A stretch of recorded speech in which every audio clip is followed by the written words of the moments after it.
He starts showing me pictures of his poop. What the fuck? I'm not even kidding. I wish I was kidding. So I'm in Pittsburgh, and I'm in this bar, and I meet this woman who says she dates Elon Musk.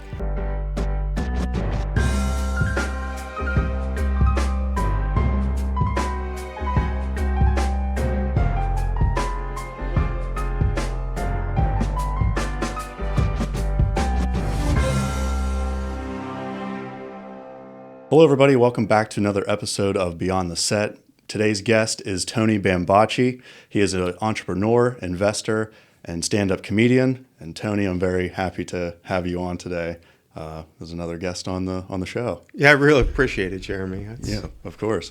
So the number one thing I always have, all of my guests fill out a questionnaire beforehand, and you did the same. And one of those things on there that I really wanted to talk to you about was your life in the prison system. And the one thing you said was it's not just a place where people get locked up, it's also a business. So a lot of people don't see that side of the prison system, and I just wanted to ask like what you meant by that. Like, what is the business of the prison system? Sure, there's a whole ecosystem that occurs in the prison system, and I don't blame people for not knowing about it. And because if they do know about it, usually they had a loved one who was in there. Sure. But I'm sure most people know about how some places hold inmates from other places. Yeah. So, for example, I'm sure you read in the local paper that Cambria County makes, I think they said $1 million a year by housing other inmates. There's the private prison business that houses inmates for the federal government and U.S. Marshals. Mm-hmm. But what most people don't know is there's a big business in selling food products to prisoners, because within each facility is a commissary that sells, sundry items and snacks. So you can buy the best seller is ramen noodles, just like they're like poor college kids. Yeah, sure. So it's not just. I thought all that stuff was like government funded. So those are like private companies selling that stuff. Private companies, really? Yeah. They so they get 3 square meals a day. Yeah. Usually some form of roadkill. It's always terrible. Yeah. And so they live in the commissary where they'll buy crackers or tuna in a pack. And there's companies that sell to them, and it's not like you walk up to a counter like at Sheetz and pay for the stuff. Yeah. You order them via a tablet or a kiosk on a wall or on the phone. And that's in the prison? That's in the prison. Really? Yeah. What? It's like a whole menu. Yeah. That's like, crazy. It's like a whole menu. Wow. And it's usually they sell at prices like 7-Eleven type pricing or Sheetz type pricing. And then the orders go to a third-party company that puts them in hermetically sealed bags, and then they hand them out to all the inmates. Wow. So that's probably $1 billion market in and of itself. And I never understood, but how are inmates making, like, how do they make their money in prison? They don't. They beg for it from their relatives. It's always friends and family. So the money that they're buying all this stuff for is from their family, pretty much. It's not from, like, they're not, because I know, like, the thing is, like, they're always, like, building the license plates and stuff. Like, they're not making money doing that, are they? That's in the state prison, and they do make some money doing that, but it's not a lot. I mean, some of them build furniture, too. Yeah. But most of them, so there's a whole ecosystem to make money off of that, too. Oh, my gosh. So their That's website's set up by third-party companies that friends and family can send money to their loved ones. And they charge per deposit. So there's a deposit fee for sending them the money. That's number one. Number two, they have these kiosks they're like a reverse ATM that are in the lobby of these prisons. Yeah. And they make money off that too. They charge a deposit and they capture the emotional moment. So the loved one is in front of the inmate and they say, hey, while you're here, could you go out there and put some cash in the machine? Or they'll take a credit card too. And they put the money in the machine. And so they have this account in the jail for the inmate. It's called a trust fund account. And it holds these deposits from their friends and family. So let's say I go to prison. What if my family never gives me any money? Like, am I just Am I starving in there? Wait, yeah, pretty much. Oh my gosh! You're called an indigent. And, oh my! By law, there's certain things they will give you, like stamps.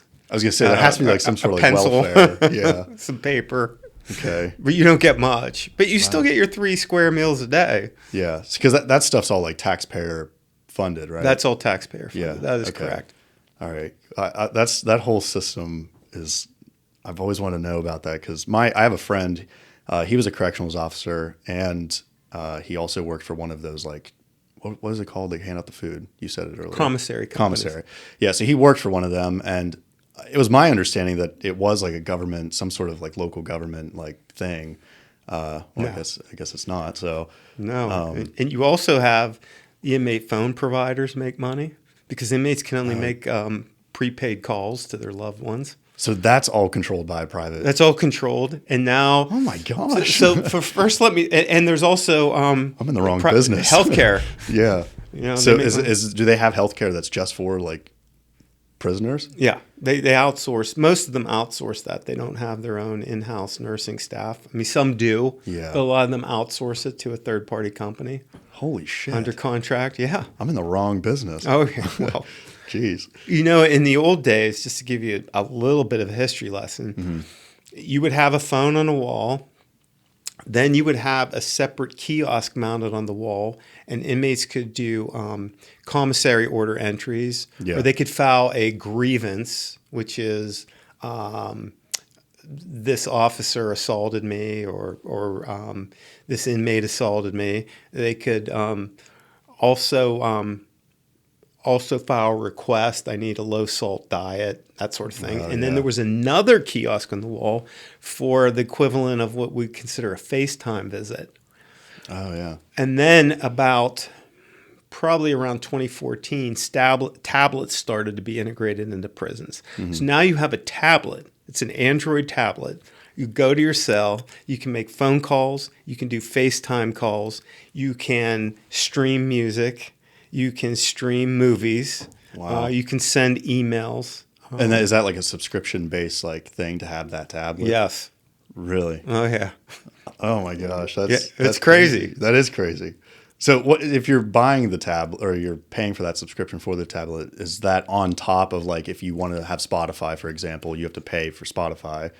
Or is it all paid for in that one subscription? No, it's different depending on the rules of the facility. So in there's 3 scenarios. One is the inmate can buy the tablet. So it depends. Like in the Pennsylvania Department of Corrections, the state facilities, they can buy the tablet, and then they pay for the services on top of it. Sure. Then there's a shared model where it's in county prisons. You put a tablet in like the library, and then inmates can pick it up and share it. And the money, every time they use a service, it's a per-use service where it comes out of their trust fund account money. Yeah. And then there's the third model where the third-party company just gives away the tablet. It's like a channel. They're just giving away a distribution channel. And then they pay a subscription fee for games, movies, music, everything. Yeah. That's insane. I did not realize that there's like a whole ecosystem. You're right, like a whole ecosystem behind it. Now, when you were in the like not in the prison system, but when you were working in like the prison industry, I guess you were working with security systems, right? Or was it something else, or software or something? No, we started in the business of. I would call it the equivalent of electronic file cabinet. Okay. So everything about the offender from the minute they came in, we'd take their mug shot, we'd take their fingerprints, we'd track where their clothing was because, you come in with money, clothing, whatever. They got to put it in a bag. They got to put it in a warehouse with a certain code to it, so you know where to get it. Yeah. If they needed a court appearance, you had to know where their clothes were. That sort of thing. And you tracked when their sentencing date was, when they could be released, what they did while they were incarcerated. It was like everything about them we tracked. Yeah.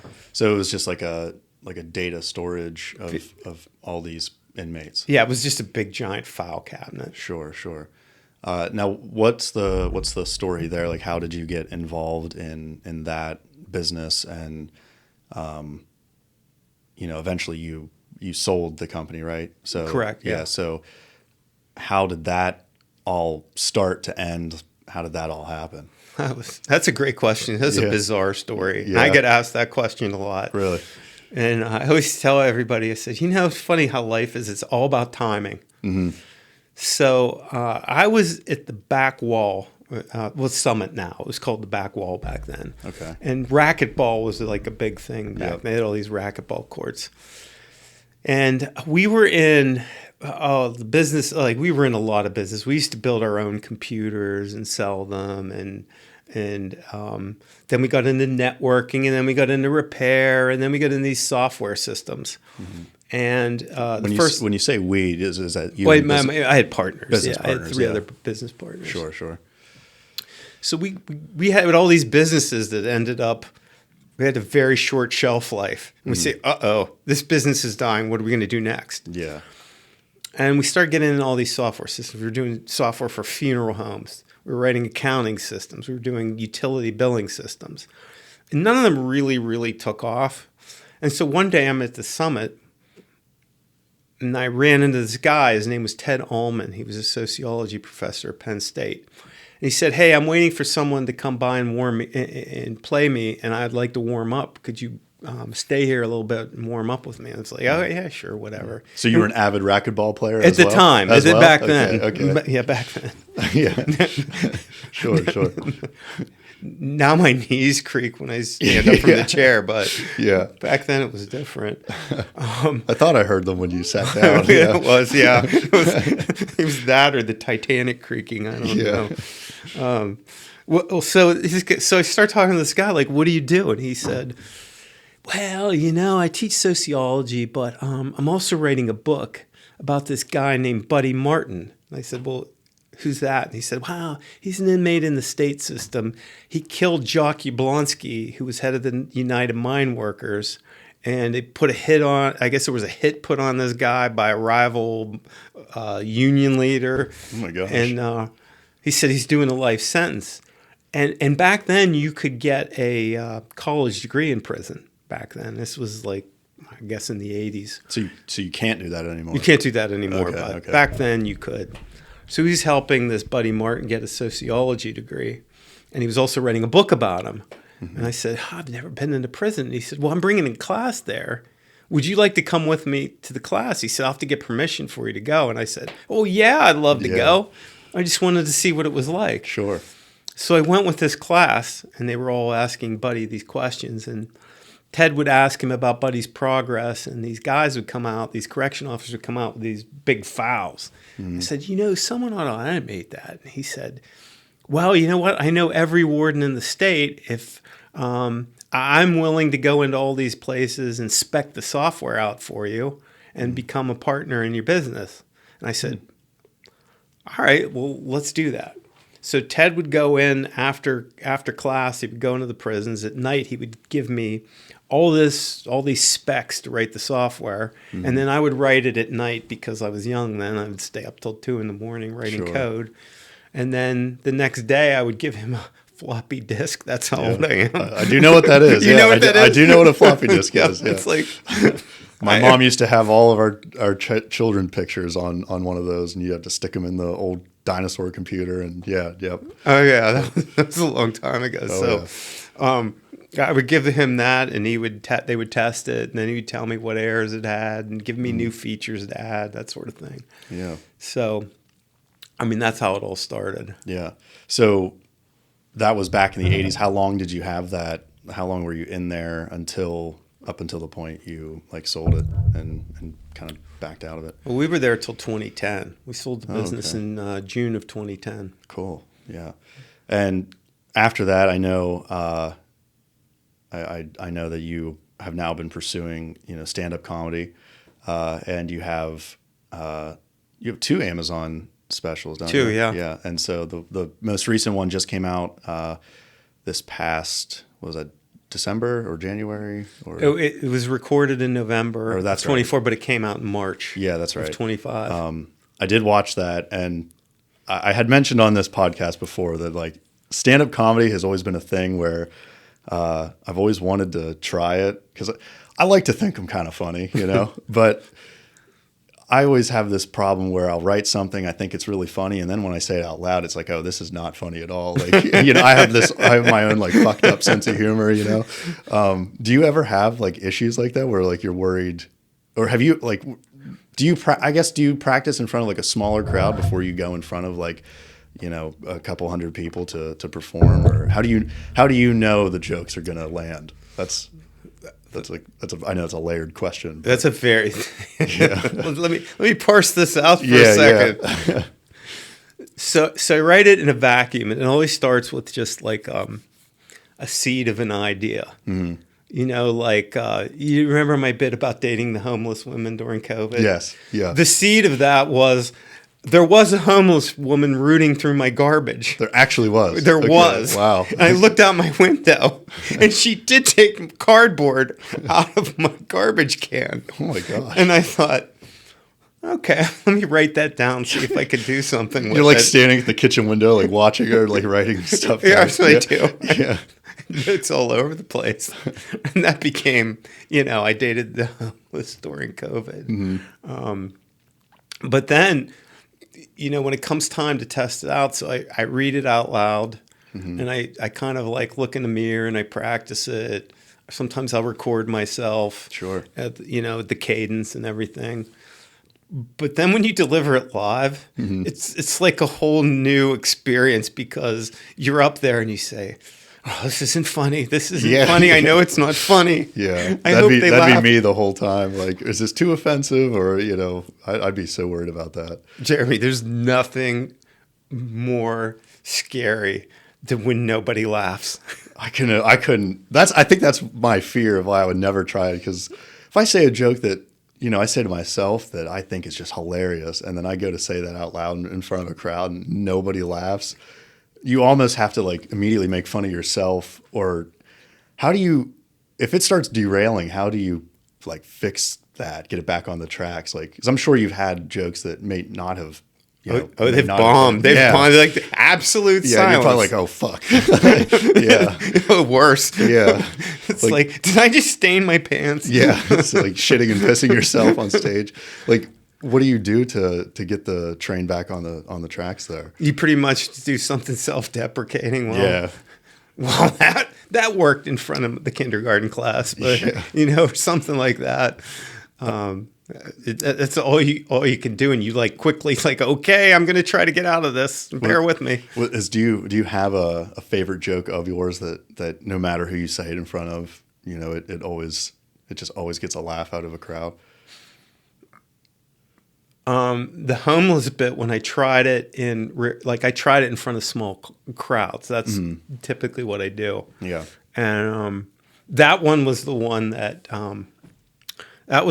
hit every time. That was the one that was like consistent. That joke, it was about the like housing the. How I solved the homeless crisis. Solving the homeless crisis. That's right. Yeah. Because there's like cardboard houses on like people's front lawns and stuff. Yeah, that was a really good joke.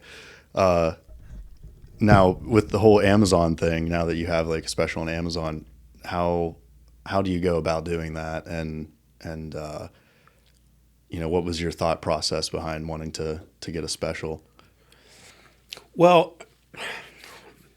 I guess it goes back a long ways. Like when I was probably like, I don't know, 14, 15. Mm-hmm. Again, how old I am. I don't know if you know what this device is. You know the push button recorders that had a mic on it? I do. Yes, I do. You know yes. that? They had a little cassette in them? A cassette player, yeah. I would go around telling jokes to everybody and interview people and that sort of thing. And I remember my parents telling me, what do you want to do with all this? I said, I want to be Johnny Carson. You know, I want to be a talk show host. Sure. And they were like, well, we think that that's a nice hobby for you, but you need to go to college and get an education in something else, okay? Yeah. So it kind of just thought, oh, okay. Yeah. You just listen to them and do what they say. Yeah. So I always wanted to get back into it because I always wanted to be the class clown. I always tried to say funny things in class and make people laugh. And when they laugh, it's like there's no better feeling in the world. Yeah, it's like, yeah, for sure. Yeah. I love getting people to laugh. Like that's one of my, I mean, that's part of the reason why I started this podcast is like, because you never know, like in conversation, I think I'm funnier in conversation than I am if I were to stand up in front of a crowd. Like it's different. It's very different. Yeah, it's so different. And I'd be so scared. Like I could not do it. I have a whole like comedy bit written out and everything. I haven't performed it in front of, a crowd or anything, only in front of a couple people. And like, I think it's funny, but then when I said it out loud to these people, they're like, it's like, I don't think so. And I still have it written, but I'm happy to take a look at it. But I do kind of want to send it to you. I will. Like, what do you think? I'll take a look at it. I'll help you write it. Yeah.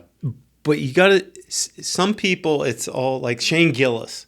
Oh, I love him. Yeah. I love him too. Yep. And see his delivery. It's kind of a stilted delivery. Yeah. The way he does things. That's probably half of it. It is. The delivery. Yeah. And I haven't even mastered what's my persona on stage. You know? Exactly. Bill Burr, like he's always angry and shouting. Yep. So you got to have that kind of persona going on when you're up there, because that's kind of what makes it funny. Whereas I really don't have that. I just talk like in my normal voice. Sure. You kind of have noticing, like when I watch the special, you kind of have like this, it's like, is it called sway cool? Like kind of like a sway cool, like look and like feeling like you had like the leather on and then you're just like, just very laid back and like comfortable. You looked very comfortable. So, and you just say what you say without really kind of backtracking or anything. Another comedian, I don't know if you know who Theo Vaughn is by any chance. No, but he's an up and coming comedian. He also has a podcast, and he was part of the reason why I wanted to start this. And his delivery, like his thing is saying shit that just, it's really off the wall and you have no idea what he's even, like you don't even know what he means, but the way he said it was like so funny. I went and watched him live up in State College, and one of his jokes when he came out on stage was, because he has a podcast, most people only see him from the waist up, so you never see him from the legs, or you never see his legs. And he said, he came out and he's like, yeah, I know this is the first time that a lot of you are seeing me from the waist down. I look like a black woman with Down syndrome. And like, what does that even mean? It doesn't even make any sense. And everybody just howled laughing. And it was that sort of stuff. Like, I wish I had like the balls to go out and just say like crazy shit. And no one cancels them. Like, you're a comedian.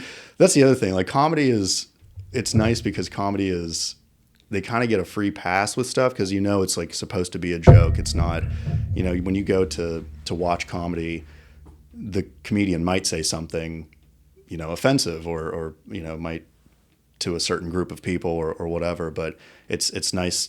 Like, that's the only moment in today's world, it feels like, where everyone can kind of just like laugh at something, which leads me into the question, like, have you ever had a joke that, you might have gotten a bad reaction from people at all? Yes. Yeah. Yes. And just to backtrack just a little bit, I Sure. remember during COVID and I'll call it the woke movement. Yeah. A lot of comedians stopped saying things that were politically sensitive. And, Sure. There was this rise of comedians that were talked about their angst. Yeah. And it was like, you guys suck. Yeah, I mean, they weren't even funny. Yeah. Like, I couldn't even believe they were on Netflix. Like, how did you get a show? Yeah. But at my last show, I had a woman walk out on me. Oh, really? She thought I was being anti-female. Oh, really? And she just had enough and walked out. And Yeah. I was like, come on, man. Yeah. I didn't even say anything bad. Yeah. Yeah.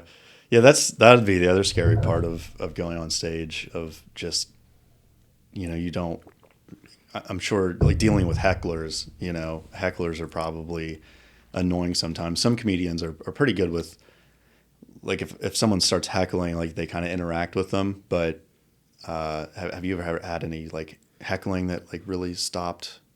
I've had a couple, not too many. People have been very polite. That's The good. problem with hecklers is that they throw your whole act off. Yeah. Like you have the set memorized, and they just take you off track, and it's a struggle to get yourself back on the rails. Yeah. And that's why it's problematic. That's why some get really angry. Yeah. Yeah. I've seen a lot of like outbursts from the comedians that like that pisses them off. Which, speaking of like doing a whole set memorization, how the hell do you memorize an hour set? It's tough. That has to take hours to, not even hours, like weeks to memorize all that stuff. It took me 3 months to memorize the last one. Wow.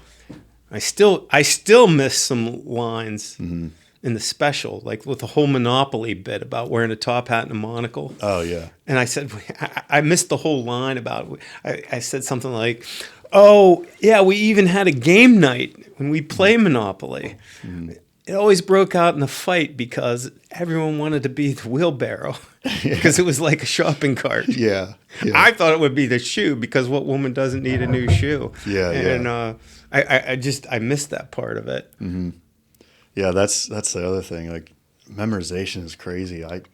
And some of these comedians, they'll go on for, they'll have really long sets, like an hour and a half, 2 hours, and it's really impressive. Like, and a lot of people, I think, have a misconception of comedians. Like, because they're funny, people might automatically think like they're not that smart, because they make themselves look dumb on stage sometimes, like on purpose for the laugh.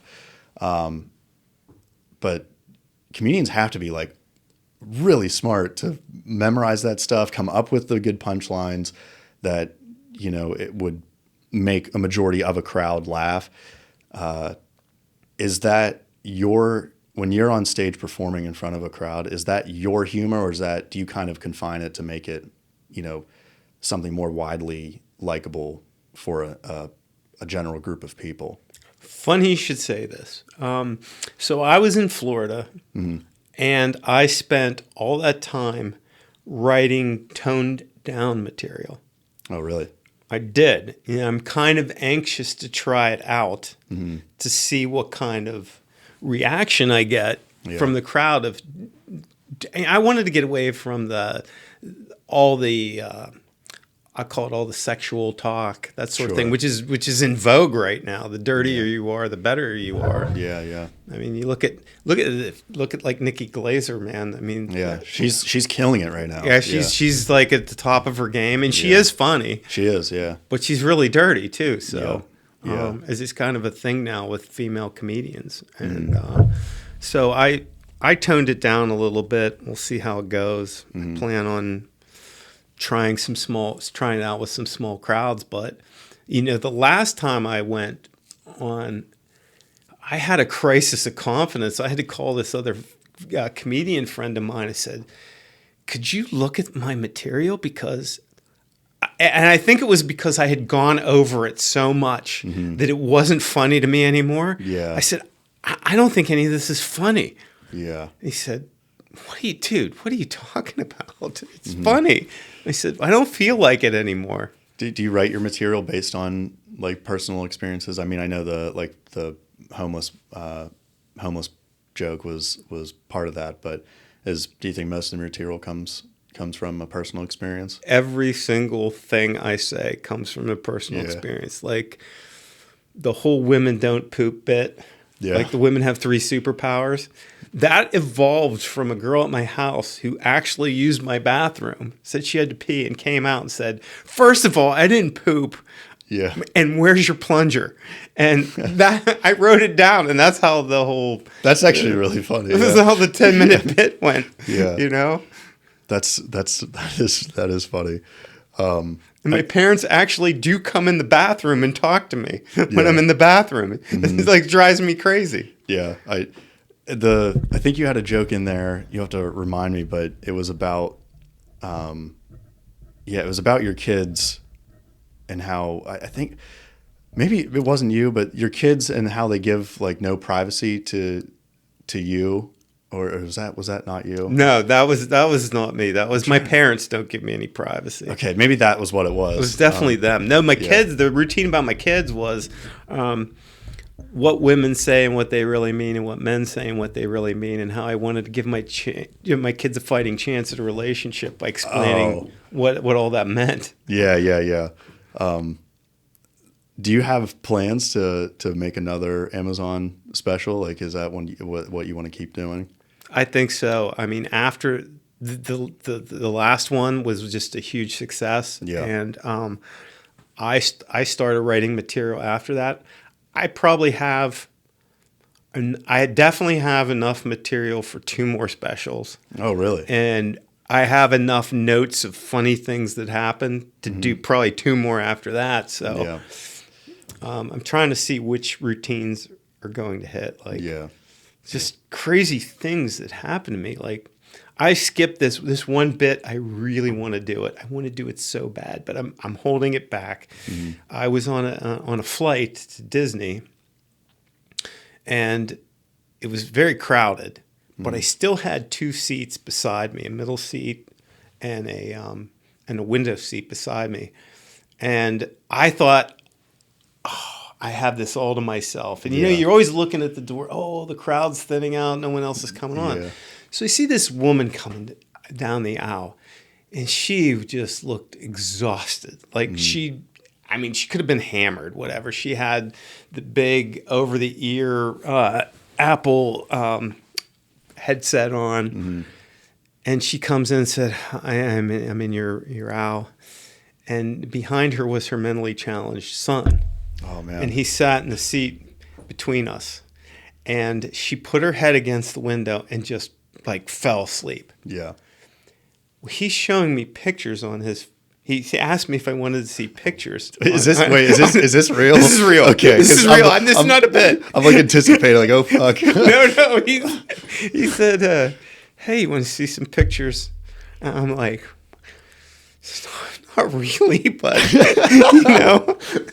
they're really strong. I better listen to. He could probably take me. Yeah. So he starts showing me pictures of his poop. What the fuck? I'm not even kidding. I wish I was kidding.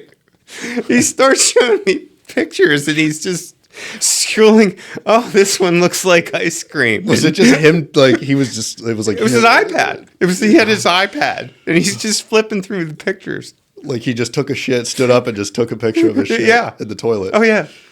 Oh, and I did. What do you do in that situation? I just watched him and acted interested. What was the? Oh, is that corn? How long was the flight? It was like 2 hours. Holy fuck! It was. Oh, he didn't show me pictures the whole time. Oh, thank God. He asked me if I had any pictures to show him. I said, I'm sorry. You'd be very disappointed in my pictures. Oh. I don't take pictures of my poop. Oh, my gosh. That's I have that turned into a whole bit. Oh, man. And I will do that at some point. That's hilarious. Like I know Michael DeFaro. He's like, yeah, you gotta have Tony on. Like he has so many crazy stories, and I was really excited. I'm excited to have you here because I knew there'd be something, funny like that you would have to share. I think my favorite, most recent one is I went out with this girl who had an ankle bracelet on. Oh my gosh! And I said, what happened? And she said, well, my husband filed a PFA against me. Against you? What did you do to him? Oh, I flipped him over my waist. And I said, like what? Like you're like a WWE wrestler? Like you did a move on him? What like hip tossed him?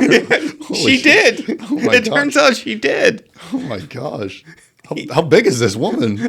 She's tiny. She's like 95 pounds. Oh my gosh! So he must have been really small.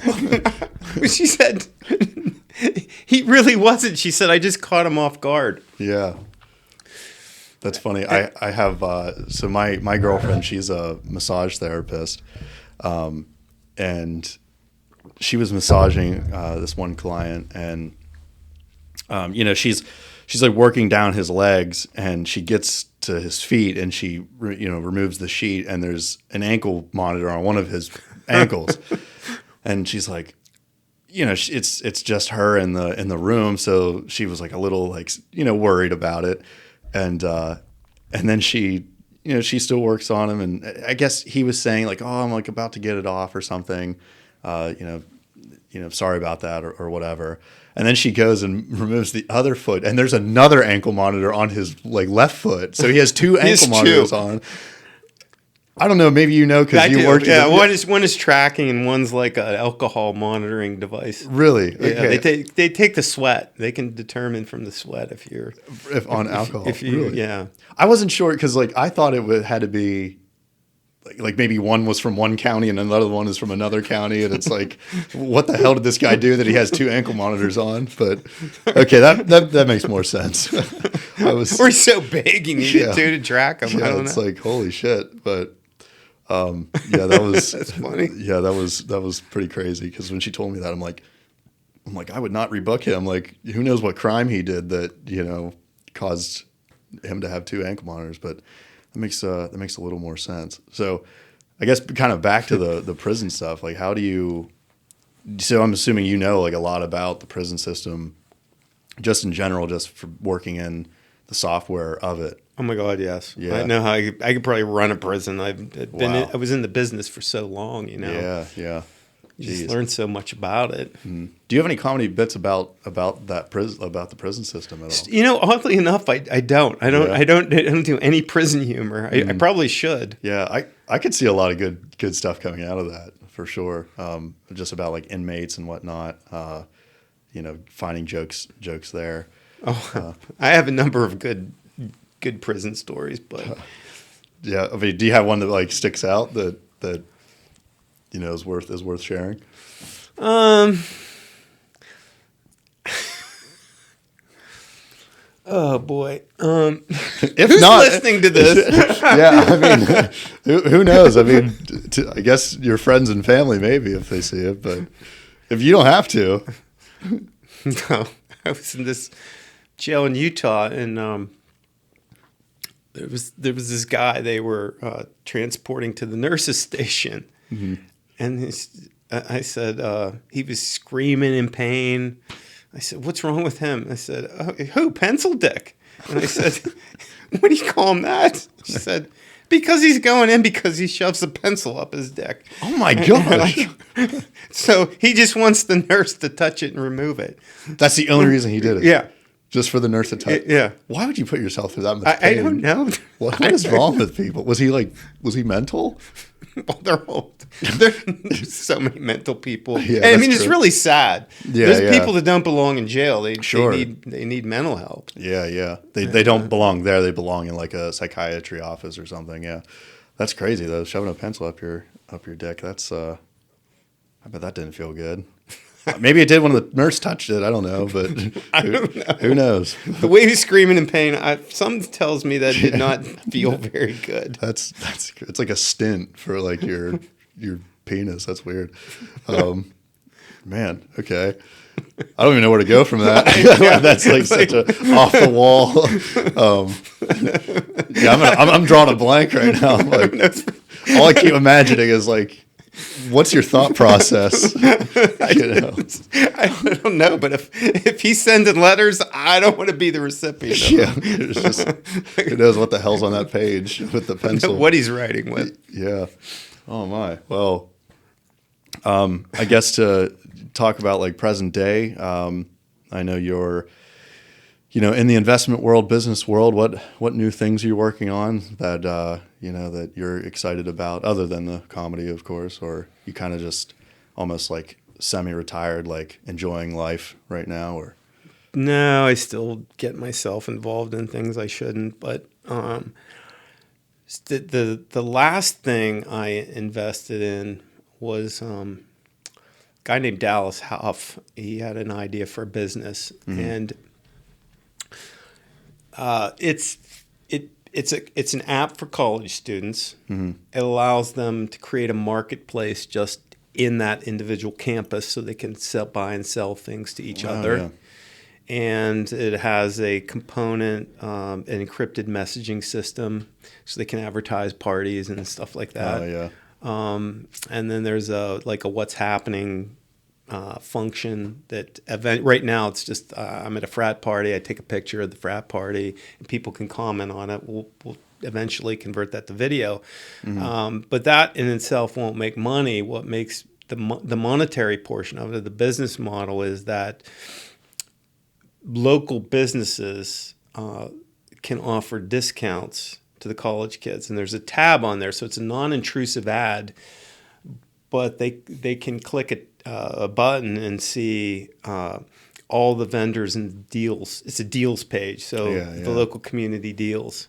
Oh, okay. So right now, the only way they can advertise to college kids really is to go in and hang up posters in the lobby of the dorms. Which doesn't really work as effectively as like using some sort of app or online. Yeah. Is there an investment? Now, I wanted to ask you this because like I'm very interested in the whole idea of investing, and I know like real estate has always been a thing I've wanted to go into. But anything really, if it's something that I think would make me money, of course I'd invest into something. But talking to someone who has done it for some time, is there any challenges or like businesses that you've gone in that may not have worked out in your favor, but then like you learned something from it where if I was coming to you being like, hey, do you have any advice on investing, like what not to do? Like, again, I know that's like a 2-part question, but you ask a lot of multi-part questions. I do, yeah, I do. Because then I give you a moment to like just kind of explain it all, and I can just sit here and listen. I know. I see how you are. Yeah. You just set it up and say, "All right, let me check out for 5 minutes." Yeah. Wow. So, are we talking from the perspective of you wanted to start your own business? What kind of advice would I give, or are you talking like more of like invest your money in something? Yeah. So if I was an investor, I'd go to you for some advice, and I'm like, hey Tony, I see this company that I'm interested in. Do you have any like red flags I'd watch out for, or things to, I guess, safeguard my money from, based on like your past experiences?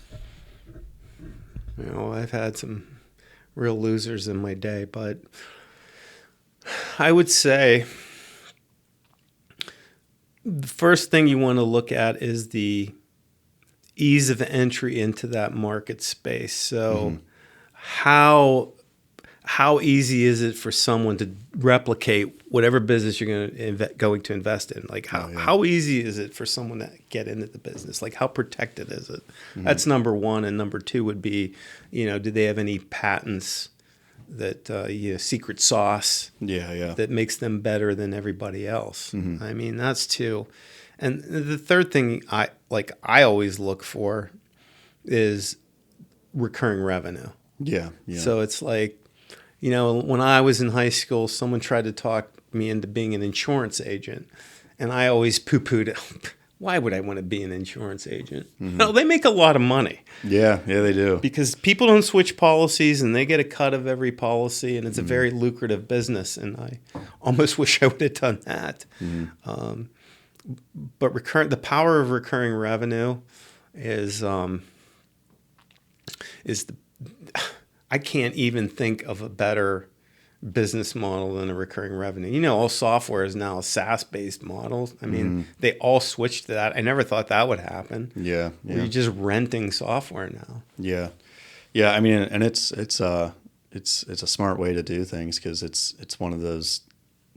It's kind of like I've always wanted to invest in something where I invest the money and then I can just back off from it. And, like you said, you're just sitting there collecting. There's no constant work involved, like passive income, something like that. Correct. Which is the best way to do it because you have all the time in the world then. If you're making a boatload of money off of something and, you don't have to put any work into it anymore. All you have to do is your finances, and now it's making you money. You can go do fun stuff like vacation and things like that, which I'm very interested in getting into it at some point. I don't think I have the capital for that right now, but at some point I think in like 10 years maybe. But yeah, I mean, I'm curious, and you don't have to talk about it if you don't want to, but is there one that kind of sticks out in your career that, was like a loser that did not work? Like you had your prison like digital filing cabinet that did really well. Is there one that just really tanked? Yeah, it was called Foria. It was an energy drink. Okay. And it was a healthy energy drink. Mm-hmm. There's so many things went wrong with it. I mean, COVID happened, and the people that were supposed to bottle it kind of said we're only doing big runs now because we were just getting into the business. We had to do a small production run of like 100,000 bottles, which is nothing to these people. Sure.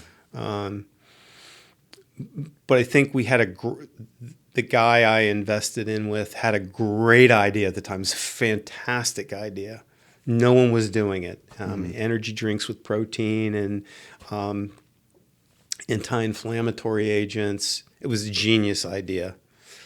We got some bad advice from the drink company who said, you don't want to make it taste good because then people will think it's not healthy.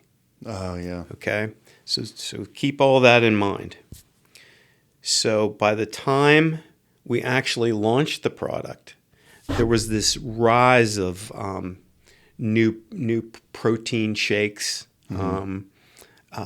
protein bars like Barbell or Bearbell, however you say the name of it. Oh, yeah, yeah. That tastes like a candy bar, and it has 20 grams of protein. And then I think it's called Rise. They make all these protein drinks that are like, oh, this one tastes like a candy bar. They're fantastic. Yeah, yeah. And they have all the macros. And now there's all kinds of competition with like the protein drinks and the anti-inflammatory drinks and all that stuff. And we just got to market too late. And as you know, to launch a new drink, maybe you don't know, I mean, you got to spend probably your first year at least $100,000 in digital marketing money. Yeah, yeah. Just to get it off the ground. So how did it, like, what made it collapse? Was it just that advice from those people that said, like, don't make it taste good? Like, do you think that was where it went wrong, or?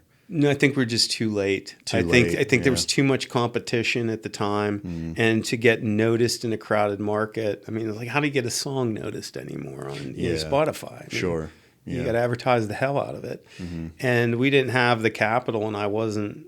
I mean, we weren't going to put any more money into it to do another production run. We could have reformulated it, raised a bunch of money, and at that time it was like, I want to do other things. I just don't want to do this. It's too much of a gamble, which it's funny because investing is like a gamble, but at the same time it's not, because like it's not based on luck. There's a lot more thinking behind it. I think that's very fascinating. I wanted to ask you those questions because it's timing, Jeremy. It's really time. The whole Foria fiasco was due to timing. I think. Do you think if you guys got in, like, I don't know, a year earlier, it could have? Well, it took us 5 years to get the first production run. I think if we would have got it done in that first year, I think we'd have been okay. Yeah. What took so long? Like COVID hit, and then we had to find a new bottling company to do a low production run. It's really hard to find, and because we had protein in it, it had to be a hot fill process, and it's hard to find a hot fill low production run. It was it just kept, the criteria kept filtering till you had like 3 companies in the U.S. that potentially could do it. Yeah, we finally found somebody, but geez, yeah. I mean, I always thought food would be something, or like food, drinks, anything like that, stuff that's like perishable. would always be something more risky than anything else. You buy a camera, for example, or you invest in a camera company. Like, you can let cameras kind of sit there and they don't rot or anything. Was that the first time you've invested in anything that's like consumer based? Yeah, pretty like much. Yeah, I was like, I would never do that again. Yeah, that's the other thing. Like, I would never, as much. I love to cook. I love cooking. I think I'm a very good cook also, but I would never run a restaurant. A restaurant, being in the restaurant business, I also think is one of those things that would be so stressful, just because dealing with food, not only do you have to worry about like perishable items, but you have all these laws and FDA, all that sort of stuff that you have to mess with code. I would never do it. And then you have people too. I mean, people complain, they bitch. Yeah, that's true. That's true.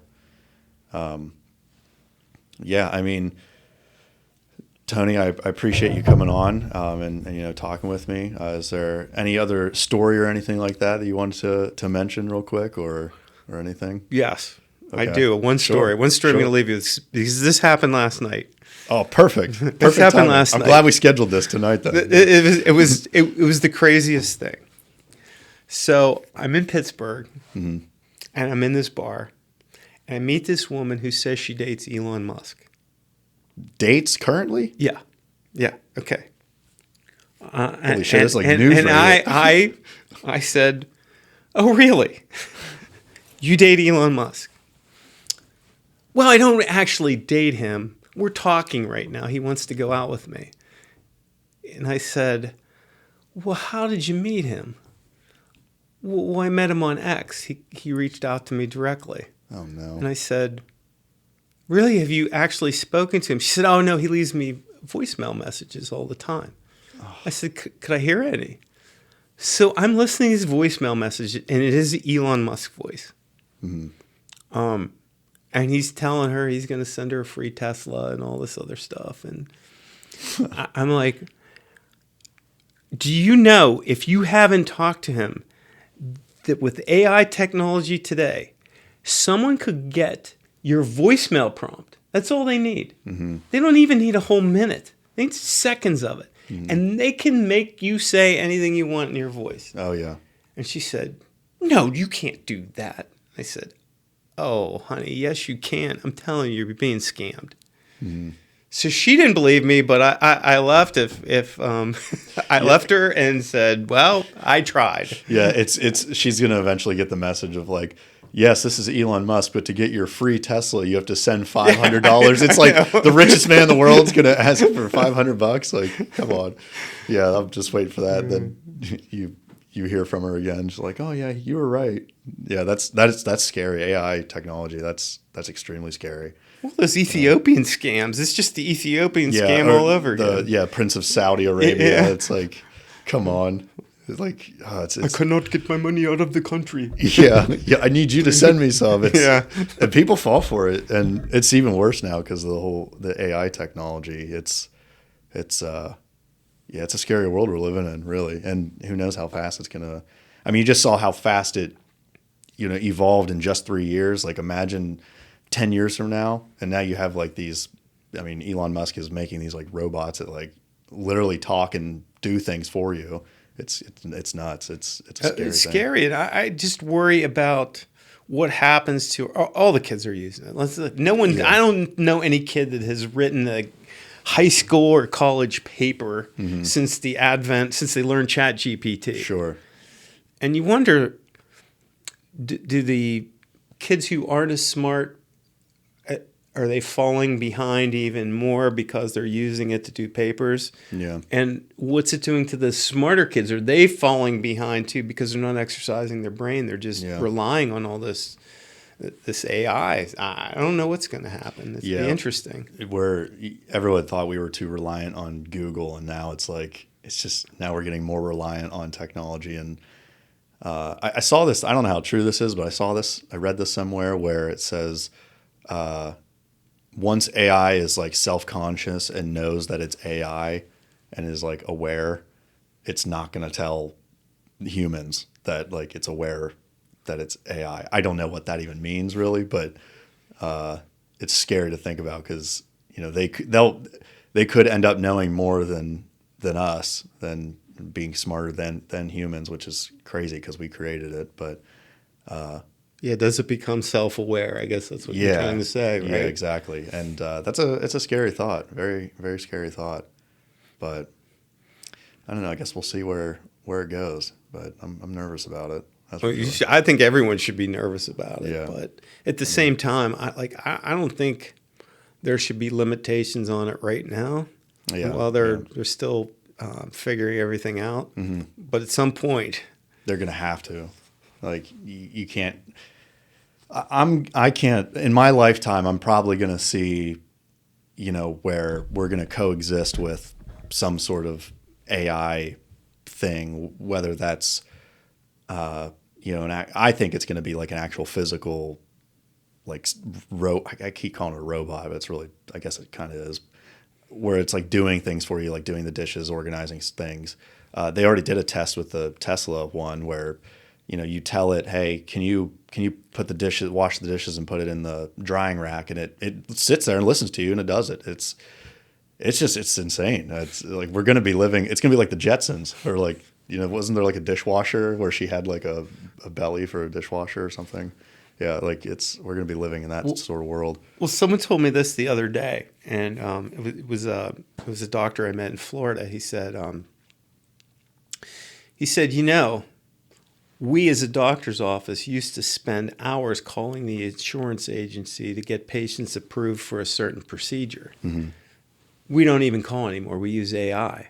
But now the other side at the insurance company is using AI. So it's AI on each side negotiating over the fee they're going to pay for a certain procedure or approve the procedure. Really? That's just crazy. Oh my gosh! Like humans aren't even involved. No, in humans aren't involved anymore. It's nuts. It's like I have to get open heart surgery, but I have two AIs like fighting over like, who's paying for this shit, and like, and how much? How much?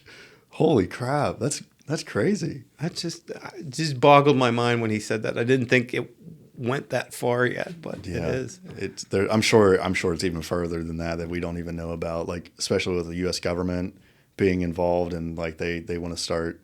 I know like the Trump administration is wanting to get like AI stuff ramped up. Who knows what they could develop in a short amount of time as well. It's a scary thing. It's funny how we're able to develop stuff like that fast, but like cure for cancer just isn't anywhere. Oh, I know. How does that even make any sense? I think it's a whole money thing. Like they probably have it, but oh, so you're a conspiracy theorist. Oh yeah. All right. Okay. Yeah, for sure. They have the cure for AIDS, cancer, all that stuff, and they're just hiding it because if they found all the cure for that stuff, how much money the hospitals would lose. Also, if I kill myself in a week, I didn't kill myself. But yeah. So that's funny. Yeah, we'll see what happens, but yeah, it's a crazy world we're living in that just keeps advancing, and I'm young. I'm in my early 20s. Who knows?